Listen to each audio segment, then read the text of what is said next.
Je m'appelle Kadjonian, ingénieure éco-énergéticienne. Et là, j'ai un projet de fabrication de lampes solaires. Je fais également tout ce qui est dimensionnement des kits solaires autonomes pour électrification ou pour pompage. Et je promouvois également tout ce qui est éco-construction et l'efficacité énergétique. Le projet, il s'agit de faciliter l'accès à l'énergie, surtout pour les populations les plus diminuées. Par exemple, dans les villages où il n'y a pas d'accès à l'électricité, on sait qu'en Mauritanie, le taux d'accès à l'électricité est très faible, c'est environ 40%. Surtout la zone rurale, c'est presque moins de 10%.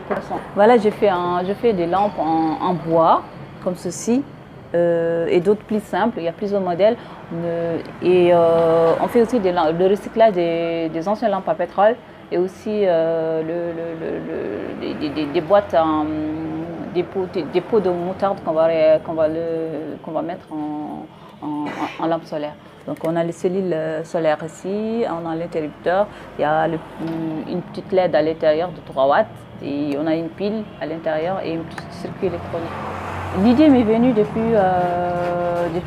ma licence parce que moi d'abord j'avais commencé en DUT génie industriel. J'ai fait une licence maintenant de système plus technique. Comme j'étais plutôt technique et finance, je me suis dit je vais m'orienter vers l'énergie.